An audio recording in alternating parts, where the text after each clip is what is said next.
குழந்தைங்க ஸ்கூல் விட்டு வந்தது ஏதாவது ஸ்நாக்ஸ் கேட்டாங்கன்னா சப்போஸ் வீட்டில் எந்த ஸ்நாக்ஸுமே இல்லைன்னா கோதுமை மாவு வச்சு இந்த ஸ்நாக்ஸ் கண்டிப்பாக ட்ரை பண்ணி பாருங்க. வாங்க இப்போ வீடியோக்குள்ள போயிட்டு ரெசிபி எப்படி பண்ணலாங்கிறத பார்க்கலாம். அதுக்கு முன்னாடி என்னோட சேனலை சப்ஸ்கிரைப் பண்ணலன்னா மறக்காம சப்ஸ்கிரைப் பண்ணிக்கோங்க. பக்கத்தில் இருக்கிற பெல் பட்டனையும் கிளிக் பண்ணிக்கோங்க. ஃபர்ஸ்ட் இந்த ரெசிபி பண்ணுறதுக்கு ஒரு மிக்சிங் பவுல் எடுத்துக்கோங்க. மிக்சிங் பவுலில் ஒரு கப் அளவுக்கு கோதுமை மாவு சேர்த்துக்கோங்க. ஒரு 1/4 டீஸ்பூன் உப்பு சேர்த்துக்கோங்க. ஒரு 1/2 டீஸ்பூன் ஜீரகத்தூள் சேர்த்துக்கோங்க. அடுத்தது ஒரு 1/2 டீஸ்பூன் ரெட் சில்லி பவுடர் சேர்த்துக்கோங்க. அடுத்தது ஒரு 1/2 டீஸ்பூன் ஓமத்தை இது மாதிரி கையில் வச்சு நல்லா நுணுக்கிட்டு சேர்த்துக்கோங்க. நுணுக்கிட்டு சேர்க்கும் போது நல்லா வாசனையாக இருக்கும். அடுத்தது ஒரு டீஸ்பூன் அளவுக்கு எண்ணெய் சேர்த்துக்கோங்க. எண்ணெய் சேர்த்துட்டு லைட்டாக கலந்துக்கிட்டுக்கோங்க.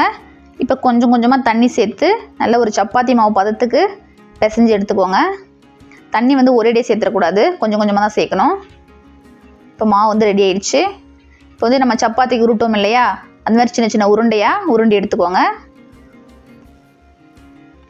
இப்போ நம்ம ரெடி பண்ண உருண்டையை ஒரு சப்பாத்தி கட்டையில் வச்சு நல்லா சப்பாத்தி மாதிரி உருட்டி எடுத்துக்கலாம். இது மேலே லைட்டாக கோதுமை மாவு தூக்கிக்கோங்க, அப்போ தான் ஒட்டாமல் வரும். அது மாதிரி உருட்டும் போது ரொம்ப மொத்தமாக உருட்டிடக்கூடாது.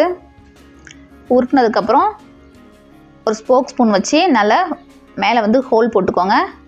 இல்லைன்னா நீங்கள் எண்ணெயில் போடும்போது பூரி மாதிரி உப்பி வந்துடும். இப்போ சின்னதாக ஒரு மூடி எடுத்துகிட்டு அது மேலே ரவுண்ட் ஷேப்பில் கட் பண்ணி எடுத்துக்கோங்க. மீதி இருக்கிற எல்லா மாவையும் இந்த மாதிரி உருட்டி ரவுண்ட் ஷேப்பில் கட் பண்ணி எடுத்துக்கோங்க.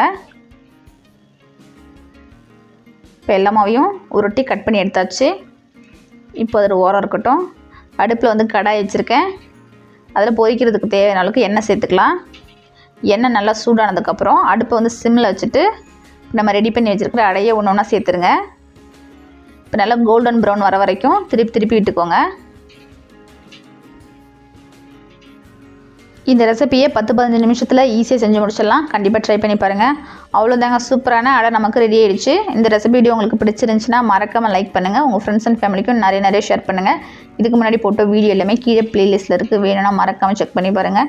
மீண்டும் அடுத்த ஒரு இன்ட்ரெஸ்டிங்கான ரெசிபியில் சந்திக்கலாம். தேங்க்யூ, பாய்.